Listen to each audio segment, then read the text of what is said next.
cette série des attitudes au contact, avec le travail des passes offload, l'objectif c'était de trouver des exercices sur lesquels ils allaient pouvoir du coup réaliser des passes après contact en étant au contact, sans, avec un échauffement en fait sur l'échauffement, que ça soit pas un travail difficile, difficile dès le début. Donc là, il commençait au contact obligatoirement. Donc c'était position de raffut, on commençait avec un raffut et l'objectif c'était de réussir à faire la passe au joueur qui était en face. Avec le joueur du milieu qui lui a le droit de faire tomber le ballon, qui a le droit de faire taper, de taper dans la balle, etc. C'était au joueur de se débrouiller en fait pour trouver une ouverture et on voit que plus ils travaillent et plus en fait ils arrivent à mettre des fausses d'informations, à tenir le ballon, etc. En revanche, ils ont tendance à lâcher le raffut alors que c'est ce que je demandais. Le raffut était là pour les empêcher d'avancer. Exercice vraiment super sympa à mettre sur l'échauffement et du coup les joueurs qui arrivent ça se greffe au fur et à mesure et derrière ça part sur un taureau avec trois joueurs qui se font des passes et un joueur qui est au milieu. D'accord. Et on part toujours en fait pour faire la passe, on part toujours en position de raffut et le joueur qui est en train d'être affûté, lui il a le droit d'essayer de casser le raffut, il a le droit d'essayer d'aller taper le ballon, même si là il le fait pas, il n'ose pas trop, mais au bout d'un moment je lui dis et le but du raffut c'est vraiment de le maintenir en fait de le maintenir à distance et de réussir à libérer son ballon. Donc exercice plutôt sympa à mettre en place, très facile et surtout qui peut et qui doit évoluer rapidement. Où on est sur des attitudes au contact là et sur la capacité des joueurs à faire des passes après contact en limitant l'intensité, en limitant le contact. C'est quand même ce qu'il y a de plus intéressant pour moi parce que quand on parle d'attitude au contact, évidemment, le contact, moi, c'est quelque chose qui est pas agréable et qu'il faut travailler, mais qu'il faut travailler en limitant l'intensité. Et donc, comment est-ce qu'on peut développer la motricité des joueurs et la capacité des joueurs à faire des passes au contact en limitant cette intensité? C'est vraiment le but parce qu'il y a déjà assez d'intensité sur les entraînements et les matchs. Et donc, pour moi, tout ce qu'on travaille aux entraînements, on ne doit pas être là pour flinguer les joueurs ou pour faire en sorte que ça tape fort. On doit simuler le fait que ça tape fort et les contraintes du jeu, mais en limitant cette intensité. Donc j'ai trouvé ce petit exercice sur l'échauffement vraiment super sympa à mettre en place. On est sur un exercice du coup sur les passes au contact, sur les offloads. Et du coup, les joueurs commençaient par 4, 2 par 2 à se tenir une main. Et du coup, il y avait un ballon qui devait circuler. Donc, normalement, ils s'étaient bras tendus, les fesses vers l'arrière, les jambes fléchies. Donc, forcément, ça travaille un peu les jambes. Et là, le but, c'était de se transmettre le ballon de la manière dont on voulait. On pouvait le faire passer. On pouvait le passer à qui on voulait, entre les jambes, à gauche, à droite, etc. À une seule main. Et donc, du coup, il y a pour l'instant une petite pression. Donc, on est sur petit exercice de passe assez simple. Et le principe, ça va être de le faire évoluer pour mettre les joueurs en opposition au fur et à mesure. Et donc, du coup, là, pour l'instant, avec un seul ballon, ça s'est très, très bien passé. Et les joueurs ont juste eu les cuisses qui chauffaient.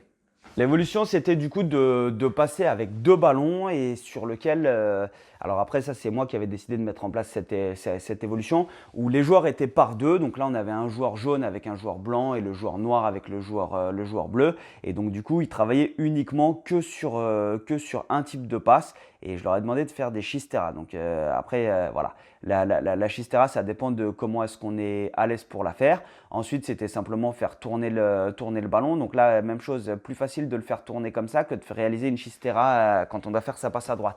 Mais du coup, c'est à vous de mettre les règles. Là, je crois que je l'avais fait évoluer en leur disant, OK, maintenant, c'est que des chisteras. Et donc, du coup, tu es obligé de réussir à t'organiser pour attraper le ballon et réussir à mettre une chistera. Et forcément, c'est des skills où tu touches énormément de ballons parce que là, si tu comptes en une minute, les mecs, ils vont toucher quoi? Ils vont toucher 20, 25 ballons, ils vont devoir avoir 25 chisteras à réaliser en une minute, ce qui est énorme, même si c'est des passes normales. Plus ils vont toucher de ballon, plus ils vont être à l'aise, sachant qu'il ne faut pas que ça dure trop longtemps parce que déjà en une minute, il va falloir échanger de place pour que les deux puissent travailler les chisteras. Et ensuite, il va falloir changer de côté aussi. Donc, c'est-à-dire que si vous restez trop longtemps, ça ne va pas le faire. Cet exercice, ça doit aller très vite. Et à la limite, moi, je préfère laisser les joueurs en fait se réguler entre eux se réguler entre eux plutôt que de leur dire allez hop, on change de côté, parce que ils sont assez grands. C'est à eux de savoir, au bout d'un moment, ils connaissent ma démarche dans l'entraînement, ils savent que voilà, ça va être des situations, ça évolue très vite. En fait, si tu t'es pas mis à bosser rapidement, en fait, tu n'auras pas le temps de passer sur la situation. Tant pis, tu feras l'évolution. Et donc, du coup, les joueurs sont plus impliqués et ils arrivent à se concentrer un petit peu plus pour se mettre en place plus rapidement et tourner plus rapidement. La troisième évolution était très simple, c'est-à-dire qu'il fallait réussir à se faire 10 passes avant l'adversaire, sachant que maintenant on avait le droit de tirer en fait sur le bras de l'autre pour le déstabiliser. Et donc là, on rentre dans cette capacité que les joueurs vont avoir au contact en fait, en étant déséquilibrés avec des forces qui ne vont pas totalement maîtriser, à réussir à se transmettre le ballon. Et donc du coup, le petit jeu, c'est évidemment de tirer au moment, en fait, au moment où l'autre va récupérer le ballon de manière à le déséquilibrer. Et donc là, on commence à rentrer vraiment dans ces passes après contact et la maîtrise de ce ballon, des trajectoires de ballon et des passes quand on va être en plein déséquilibre. Et donc il faut réussir à se stabiliser pour faire sa passe, réussir à contrer la force de l'adversaire et surtout on se prépare en fait à réagir très rapidement sous une forte pression physique défensive. Et c'est ce que je trouve très chouette avec ce genre de situation, c'est que les joueurs, en fait, les joueurs s'amusent et le fait que les joueurs prennent du plaisir, je pense que c'est moteur dans leur capacité d'apprentissage. C'est-à-dire que tout ce qui va être fait sous forme de jeu, là, ils n'ont pas l'impression de travailler alors qu'en fait, ils sont en plein dans le travail. Et le plus dur pour nous en tant qu'entraîneur, éducateur, c'est de réussir à trouver ces situations qui vont intéresser les joueurs et qui vont faire que les joueurs vont progresser sans s'en rendre compte. Et surtout en prenant du plaisir. Et ça, moi, c'est ma motivation. C'est comment est-ce que tu donnes du plaisir aux joueurs pour qu'ils aient envie de revenir à l'entraînement tout en essayant de les tirer vers le plus haut niveau possible auquel ils peuvent aspirer. Parce que c'était trop simple, on fait évoluer avec un cinquième joueur où ils sont toujours par groupe de deux, ils ont le droit de se tirer et ils doivent réussir à se faire la passe sans que le joueur qui est au milieu intercepte le ballon.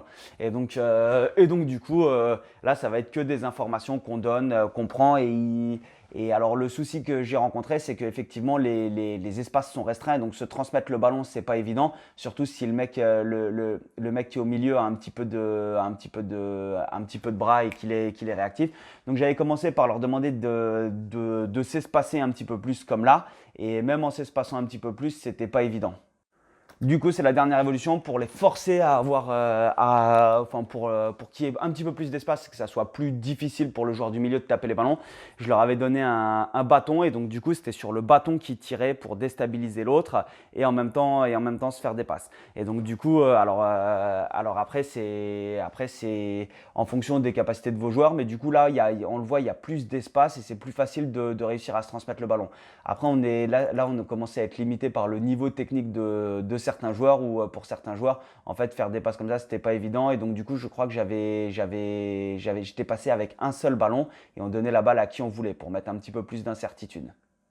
Après, ça, c'est à vous de trouver les petites évolutions. Moi, j'essaye de proposer en fait des évolutions motrices pour régler les soucis moteurs que j'ai l'impression de rencontrer. Après, je pense qu'il y a tellement d'évolutions qui sont possibles sur chaque situation et c'est ce que je trouve génial, c'est que des fois, moi je pars sur une situation, puis en pleine séance, je me dis vas-y, on peut la faire évoluer comme ceci, comme ceci, comme cela et c'est comme ça que je découvre aussi plein de choses et donc du coup, tous ces exercices que je vous propose, vraiment, c'est une base pour vous en fait, simplement pour vous inspirer et vous dire putain, ça peut être sympa à mettre en place, mes joueurs, ils vont bien kiffer et puis surtout, ils vont progresser.